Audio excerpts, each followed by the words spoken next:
Welcome back. Welcome back. Just so you are, maybe you are just joining us for the very first time. My name is Jay Israel. I'm sure you already know. And this is probably my last broadcast that I'm going to be doing in this year 2020. And I just want to put everything on record and also set the record straight and bring out the truth about all these things that are circulating online and all the uh, assumptions that have been made by people. A lot of people have called me a scammer, extortioner, extortionist, or whatever words they have come up with. But look, it is very important for me to note that ever since I started doing what I'm doing, I don't remember a single day that I ever did it for money. I don't remember a single day that I ever approached anyone asking for money. Going back to the conversation that you just had, I'm sure you can hear my voice clearly in the conversation where I'm saying I'm not going to accept any amount of money for me to stop this exposure. Because if I accept any amount of money, I will have betrayed hundreds of people, if not thousands or millions of people who have put their hopes in me for all this wickedness to be exposed and to be brought out to the public. As I'm speaking all this and as I'm saying all this, I don't declare myself a saint. I don't declare myself a perfect person, but I'm still a work in progress. And as I've just turned 28, just a few days ago, celebrated my birthday at 10:28, I consider myself a blessed young man because young men my age are probably out there doing different things, but I decided to commit myself to the work of God. With my shortfalls, with my shortcomings, with my mistakes and my flaws, I believe that one day I'm going to get there. But going back to the audio that you listened, that's the conversation that I had between myself and Uebert Angel. And you can clearly hear he was telling me that this man, Emmanuel Makandiwa, has got two wives that are confirmed. And he goes on to say he also has 7 girlfriends. Now, the 7 girlfriend part is not something that is said audibly with his mouth because it was on a video call. So he just put the phone down and he said, he just gave me the sign 7.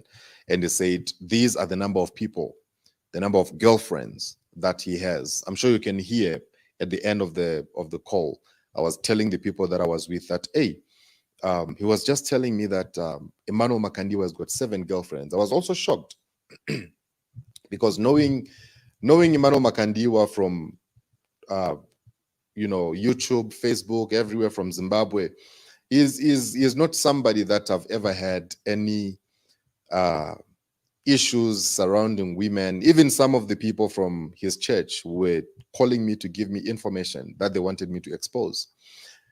The more I would ask them about women and stuff, they would clearly state that when it comes to women, the man is clean.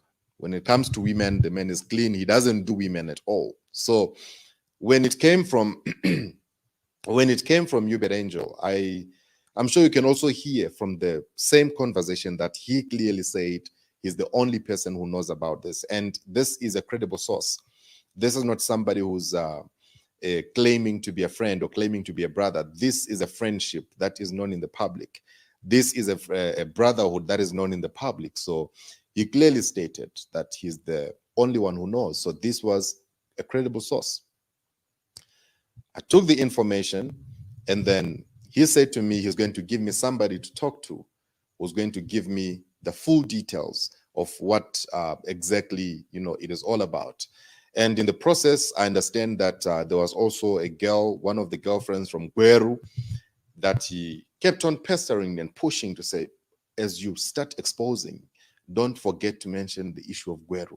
Don't forget to mention the issue of Gweru. I don't know what for, but look, I'm not saying all this to cause confusion or anything, but I'm just saying this to bring enlightenment to the people that during this whole situation, as this whole thing was going round and doing circles, I became a victim in the process because my assignment was to take information and bring it to the public.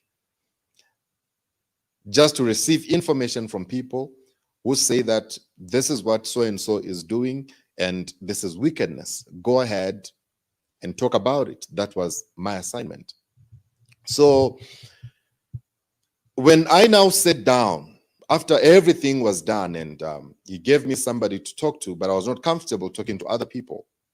Hence, I started talking to the brother, somebody that I've also known from Zimbabwe. We've known each other over the years. I started talking to the brother. And as I was talking to the brother, there's things that he mentioned that when I finally sat down with Blesing Mashwangwa, when she was explaining to me in that footage that you saw, when she was telling me that she's going to speak about the issue of the second wife, of herself being the second wife, and other things and stuff and everything that she spoke about. But in the process, you can hear in the video, you can hear her saying that, but that this is a lie. That's when I realized that, okay, so this is a plot. This is a plot, and this is not something that is factual and real. There's no reality in what this person is planning to go and speak. That's when I was awakened to the fact that this is a plot. Little did I know that already the information that Blesing was giving to me, it was directly compatible with the information that I was getting from UK, from Uebert Angel's side, about the second wife and everything. So to me, I was sitting there in my head thinking that, okay, so this is the second wife that Uebert Angel is talking about. And I'm under the impression that these people already are in talking terms because of the kind of information that is so similar, So I'm under that impression and I'm sitting there and I'm thinking that, okay, probably they know something that I don't know. But when it came out that this is a plot, it shook me at the same time, but I just had to compose myself and just sit still and just keep on listening, because what I do is to listen. Listening is what I do. I just listen. Nothing else. I just listen. No matter what happens, I listen. If somebody comes to me, they say, I want to talk about this, I want to talk about this, I listen. And in my listening, I can never be against whoever is bringing information to me. We'll always be in agreement. But the execution part is what determines whether we are really in agreement or we are not in agreement. I don't know if I'm making myself clear right there. So just so we know that we are moving together and we are going along together. So coming to the flopped broadcast that I was going to do, already on that broadcast, I knew that there was a problem already. That is why the broadcast was not even that long, because already I had picked it up that there is a problem somewhere. And some of the information that I might allow to be released on my platform, it might get back to me again tomorrow, considering the kind of information that I've already had and gathered, and according to my own analysis that I've made as a person, it is, I believe it's very important for me to clarify certain things, as I move forward with this broadcast. I'm not here to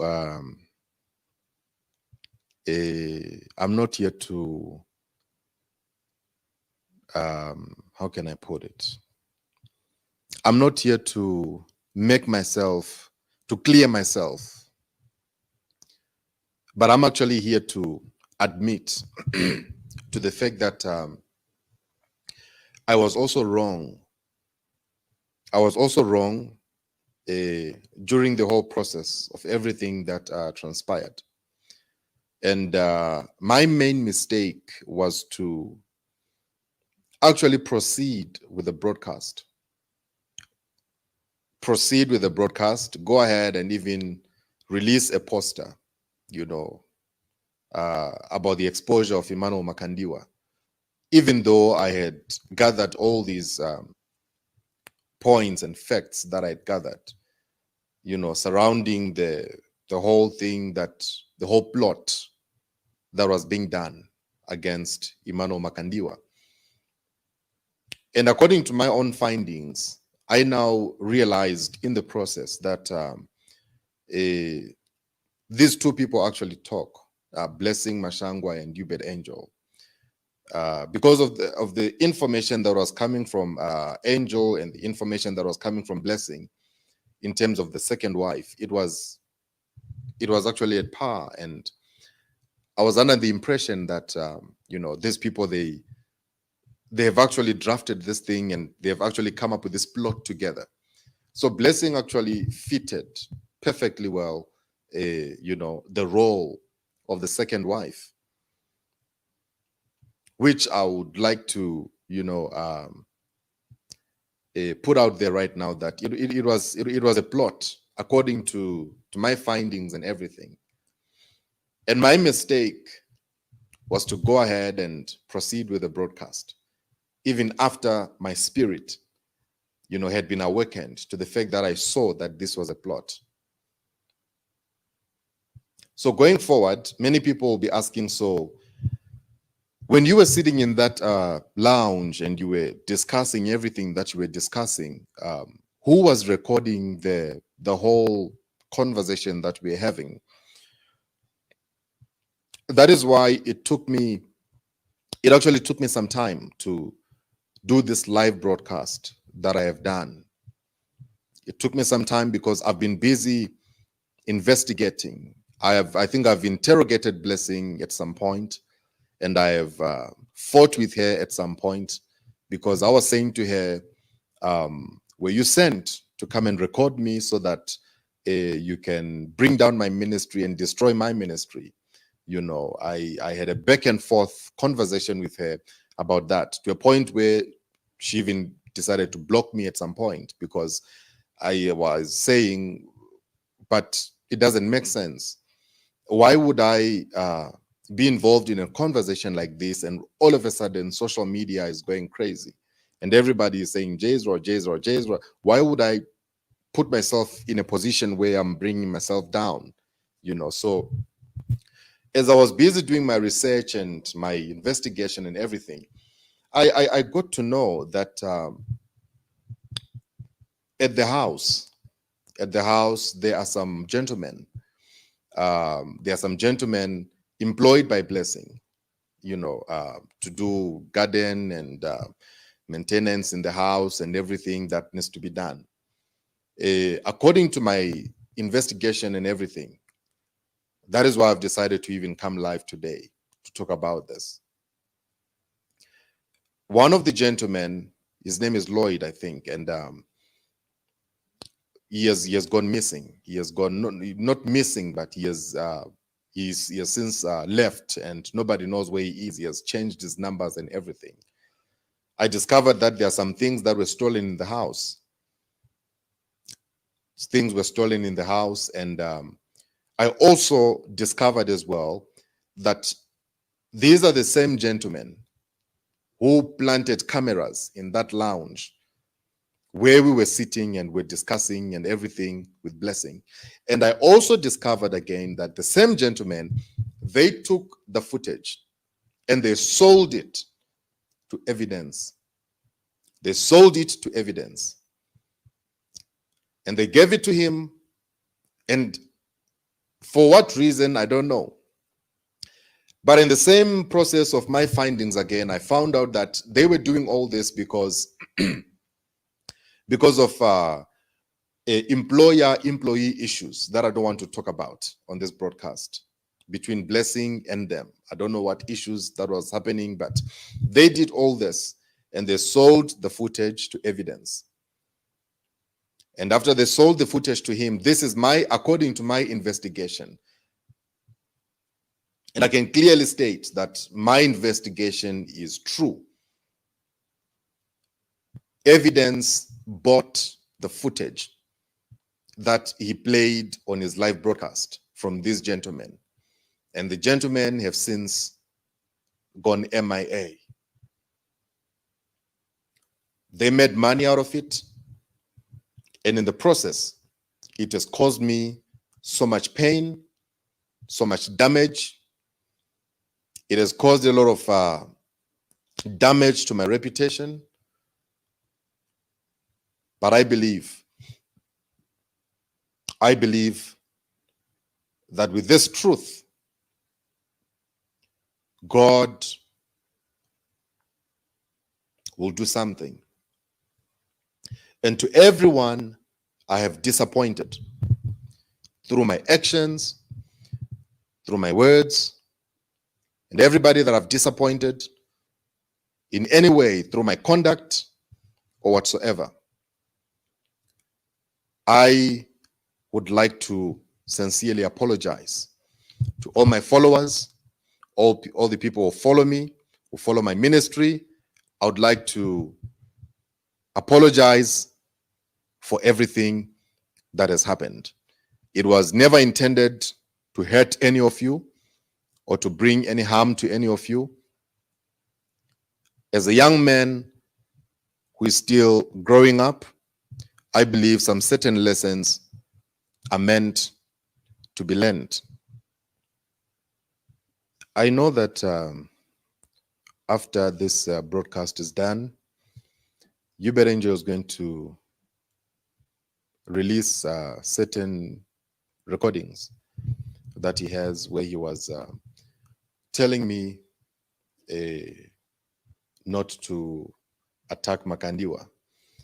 But I'm also going to play some recordings for you because after he saw that the broadcast had failed, he now came back to me, telling me that I must not attack Makandiwa, but I knew he was recording me so that he can go and play these audios for Makandiwa, just to try and act as if they're together. But I'm sure you heard for yourself, in the first audio where he was clearly stating the things that he was stating and the things that he was telling me. So it's not my word against his word, but it's his word in the audio against himself. So I want you to listen to an audio where I was talking to him and he was asking me not to attack Makandiwa, and just listen to my response and what I said. All this was done after the live broadcast had failed.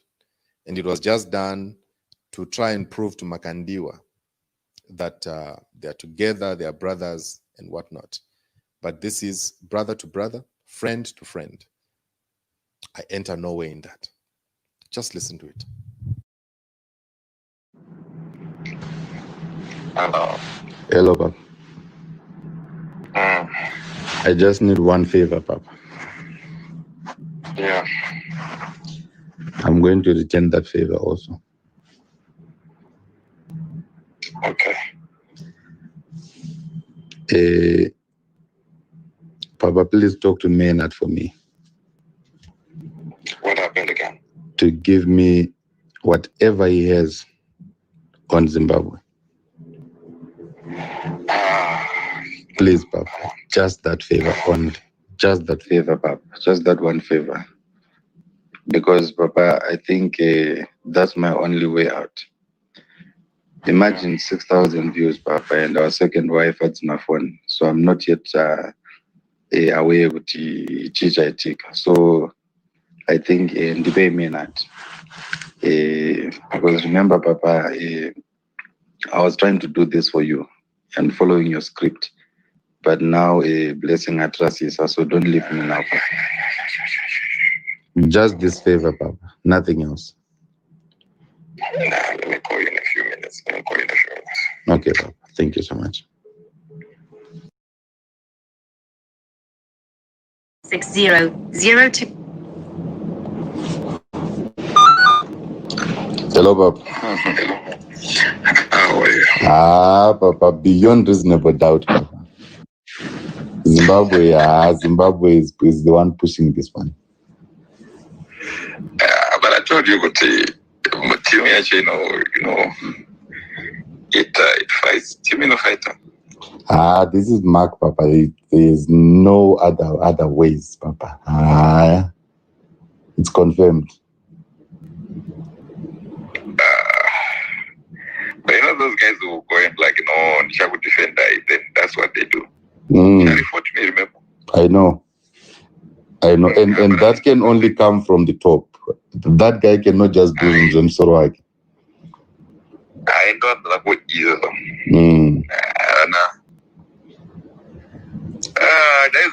It's a beef. That's why I kept on saying,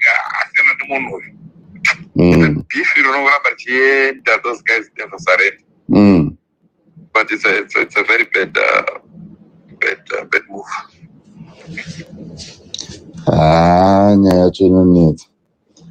Problem there with you, Anacho.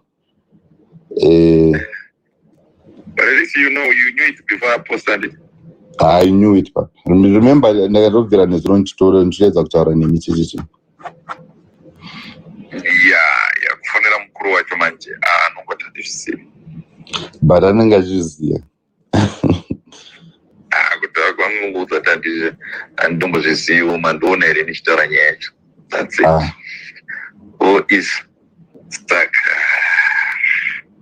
I think to you, leave this guy alone, leave Mark alone. Mark is I was willing to do anything to stop you from mentioning anything about him. Because I think I didn't message Papa. I'm going to fuck off foot. Trust me, it'll be. He never. I remember I told you yesterday. He himself to come out and say this, and his team will do it. His team will do it. His team will end it. I don't know. But your friend was akati argaundese chiku. Not on my details, but I got the right Baba. Mapindirwa netimu hombe chaiyo amusku vari kushandisa mukomana uyu mudiki but timu hombe ndo itori driving force behind. But anokwanisa kuudza a few one or two details nezvechii. Akatadza kutaura anything. So what do you think kuti vanhu vakabata? I don't know. I can't even think of anything.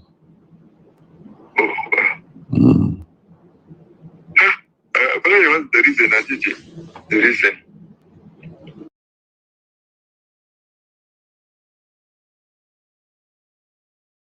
What surprised me the most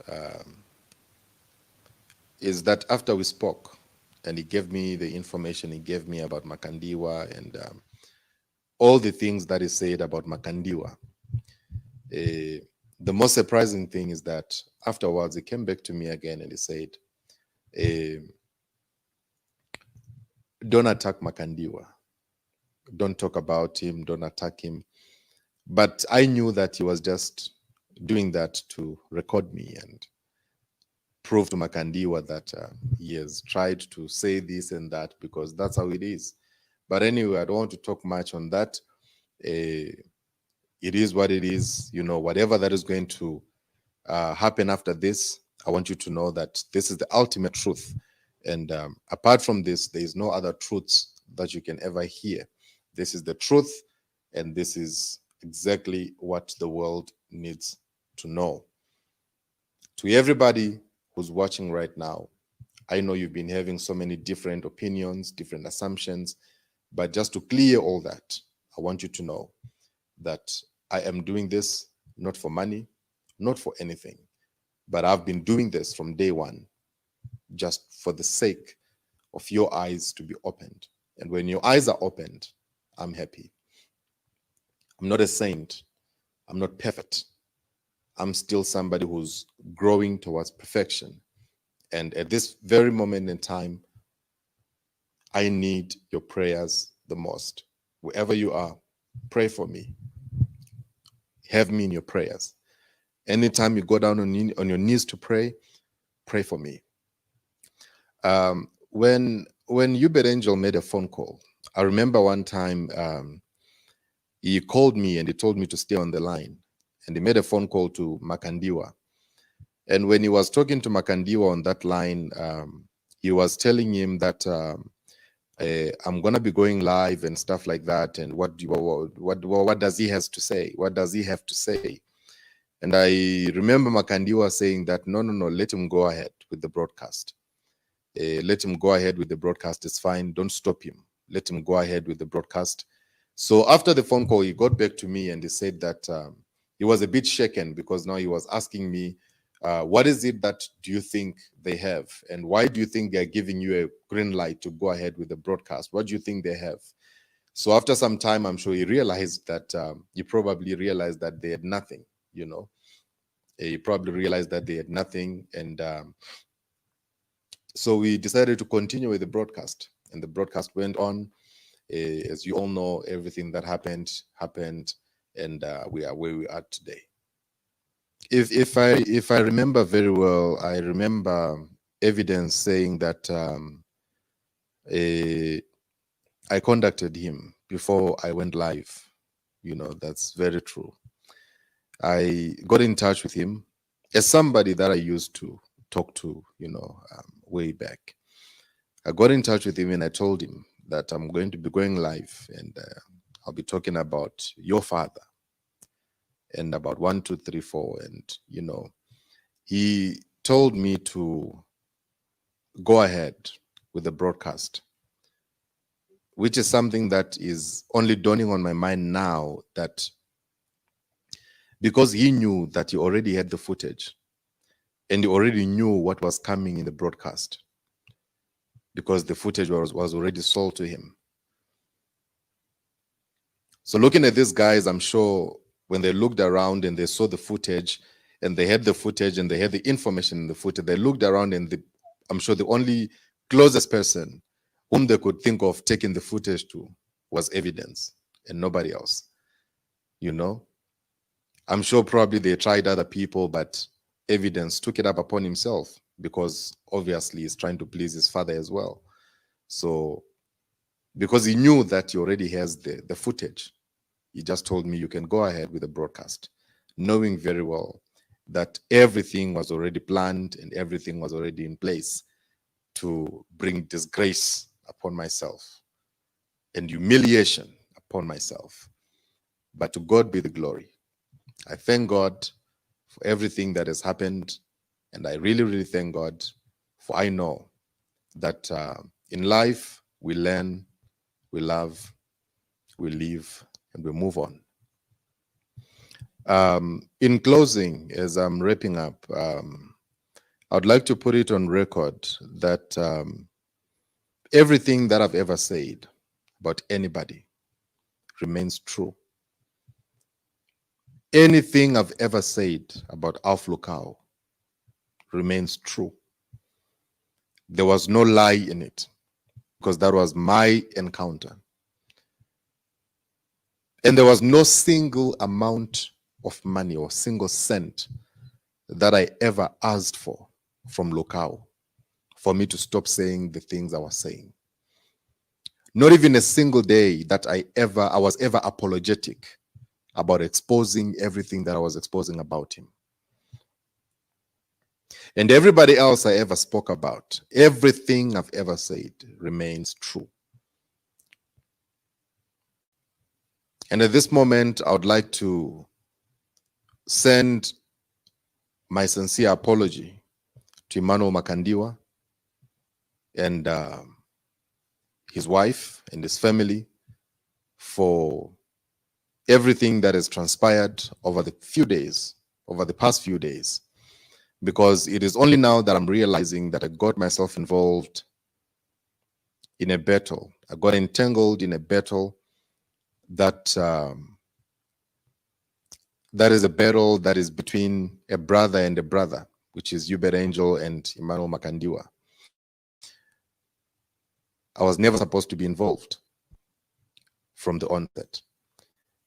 And with that said, My sincere apologies. And I repeat again, my apologies to him and his family. God bless you.